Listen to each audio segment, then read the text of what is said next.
Ladies and gentlemen, today's host, mina damer Good morning, och herrar, good morning. dagens värd, Ola Alvarsson! God morgon allihopa! Good morning!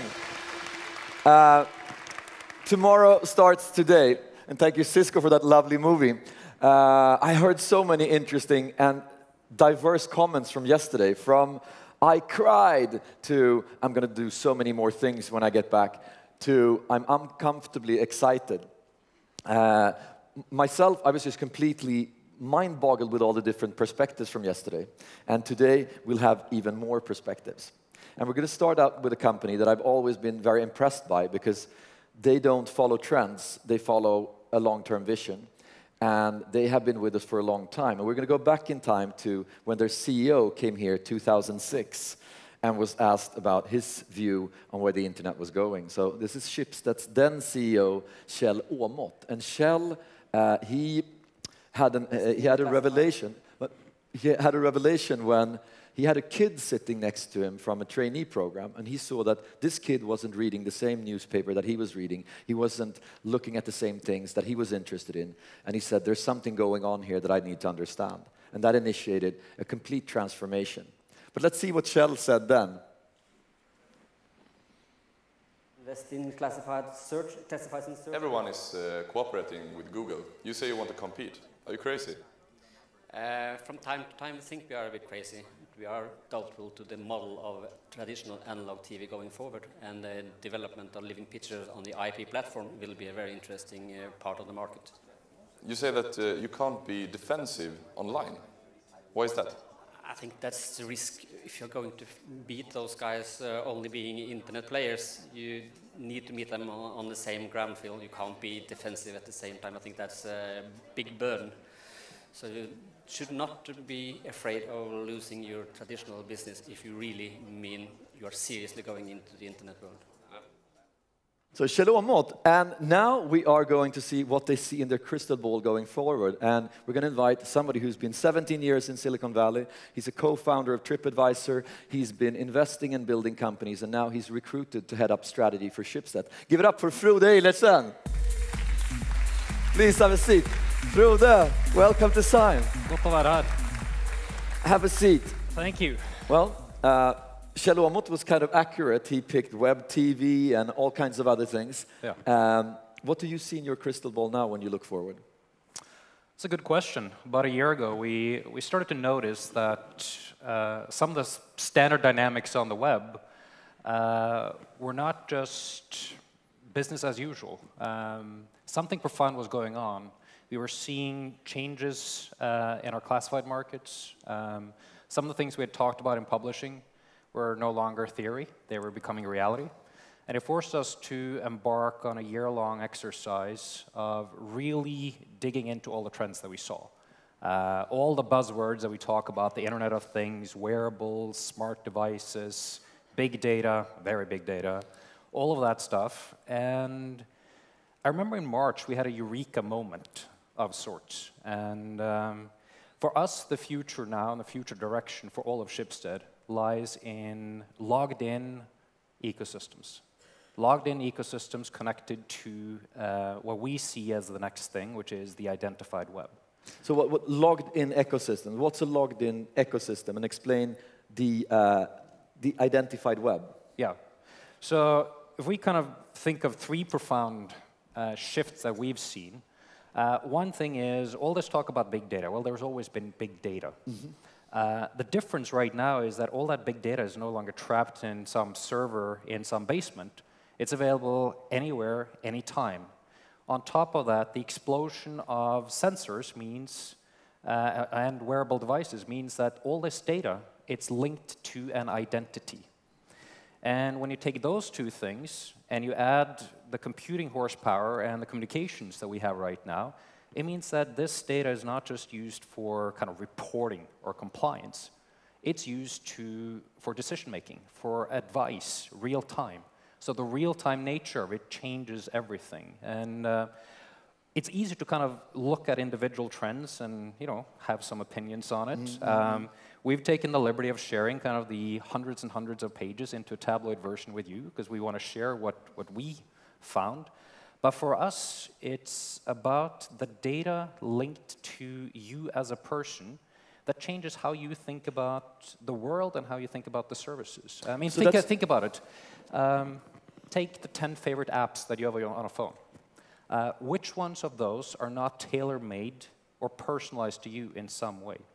And in fact, would you have used those apps or used those services on the web if they weren't in some way, shape, way or another social, personalized, almost predictive about what it is that you need right here, right now in this context? That's the major shift that we see. And to do that, we need to combine all of our sites into a permanently logged in state for our users. So when before I went to read a newspaper, you didn't really know who I was. Yeah. You put a cookie on me maybe. Yeah. Now I'll be logged in and you will know everything about me, and that will be a completely different experience. Yeah, I think if you think about where the future of news goes, it's a good example. Back in the good old days, the role of a journalist and an editor was to determine, here are the news from the world that you will get access to. You know, information scarcity. Now there's information overload. Gentlemen from Twitter will come here and talk about, you know, their vision. Information is out there. What there is too little of is insight. So that information overload changes the role of publishing to much more of a role of, give me the news that I need to know about. Help me translate data into insight. Help me convert chaos, you know, into understanding. And that changes things for us in the way that, you know, we're embarking on massive rebuilding of our core platforms and systems, and because the mission of before publishing. you were like separating, so Blocket and you know, Blocket became one of the world's most successful classified companies, and you were separating that from the news media much more. Does this mean that you're sort of combining them again, or? Yeah, it's kind of funny, huh? How things come back together. The old newspaper had classifieds and news. Yeah. We split apart for a long time, and now we're seeing that Blocket and Aftonbladet together is a much stronger force for good to deliver great product and services. Put simply, Aftonbladet needs the data of Blocket and vice versa. So the future business model of news then, what's that? Is it to gather as much data as possible about us? Or? It's a combination. I think what we have seen the last year, you know, moving to kind of starting to market and sell digital-only subscriptions, is that people are willing to pay for quality content. And we believe one of the biggest differentiators against our friends at Google and Facebook is content. But the role of publishing will much more be, well, our mission, what we talk about internally now, is bridging the gap between what you know and what you should know. And should is a combination of many things. It's what you've shown an interest for in the past. It's what you have stated explicitly that you are interested in. There's the social element of what your friends have seen. And of course, what is too important from an editorial perspective to miss, whether you're interested in it or not. You know, that's our mission in society. But how does that, what opportunities does that create for advertisers? So is this good news for me?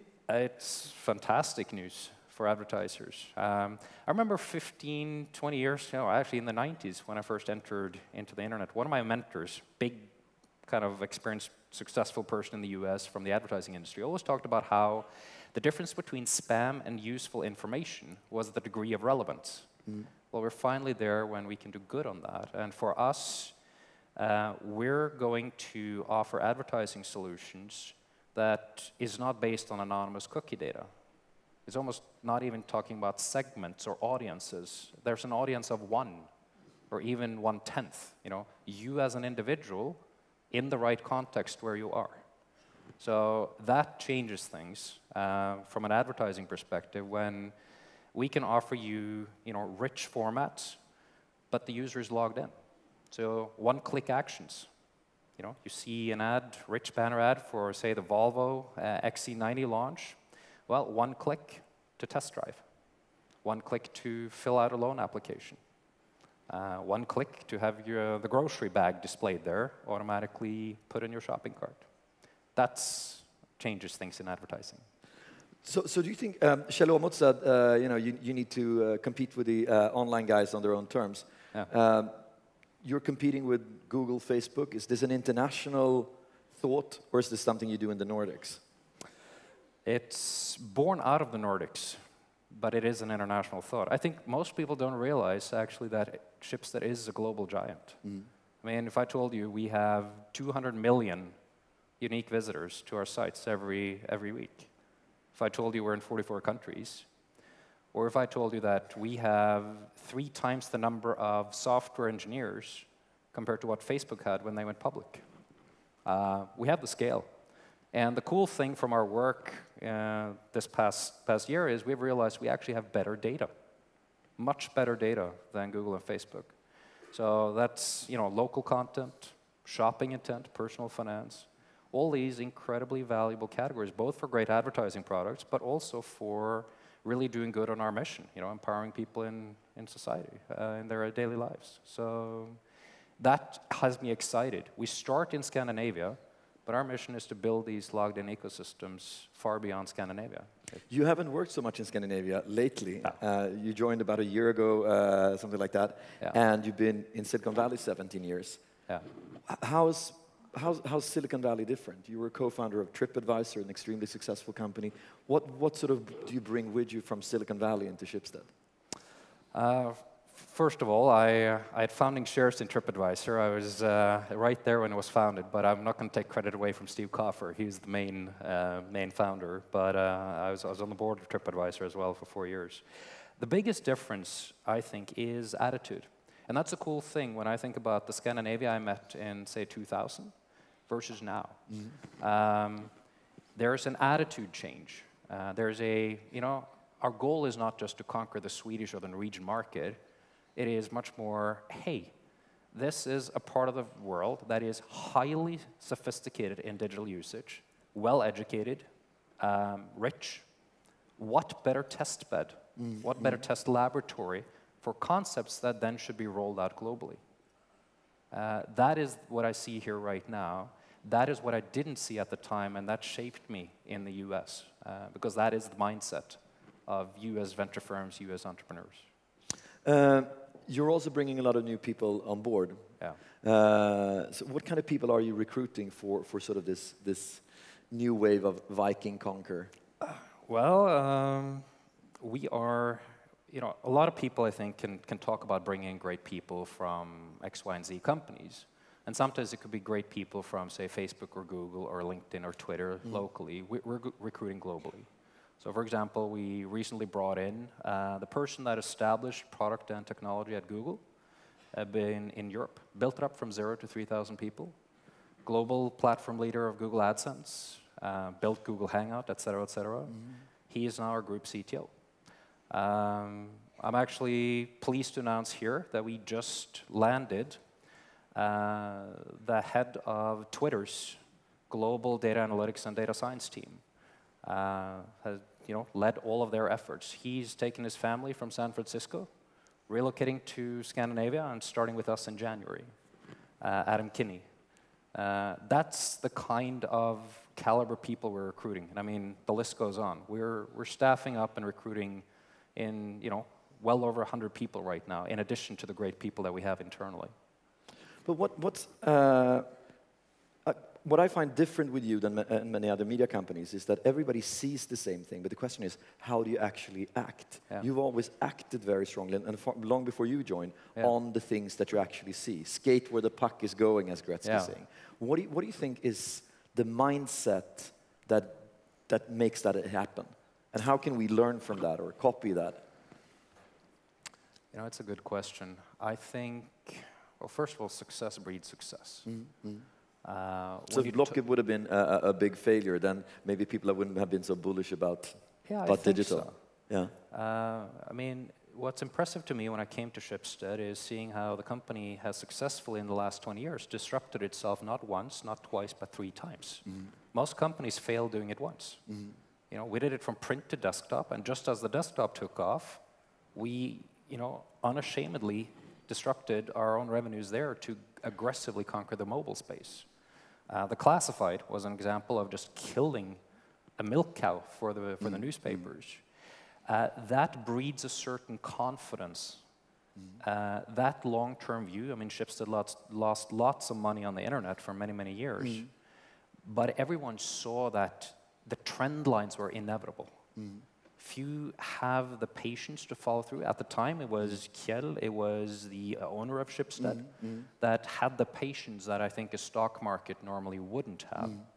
Now there's that quiet inner confidence in us that makes us say, hey, we're pretty smart people.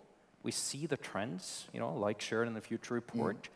You know we have the scale, we have the great people inside. We have an ability to attract additional people if we lack some skills. Let's just go make it happen. So yeah, we are building logged-in national ecosystems to rival Facebook and Google. And but also, if you look, you have kind of, if you look at what you did in Norway, Finn.no, it's the world's most successful company in the space, per pound for pound, right? Yeah. Could you just give me some numbers? Because I almost didn't believe them when I heard them. Well, you think of a marketplace, everyone is sort of about Amazon.com. Yeah. Well, our marketplaces, such as the one in Norway, is monetizing, basically making revenues to the tune of 34 euros, not per user, per internet user in Norway. On average, people come to Finn.no 110 times a year. You know, it's not just a shopping experience. I mean, people go to Amazon.com maybe once or twice a month. This is entertainment. This is a community of people who have an interest in something. So it's quite amazing. Same thing on publishing. I mean, ironically, Schibsted's forte and the two pillars that kind of made Schibsted a global company, publishing and marketplaces, are consistently two of the most trafficked sites in any country. Top 5 to top 10 listing.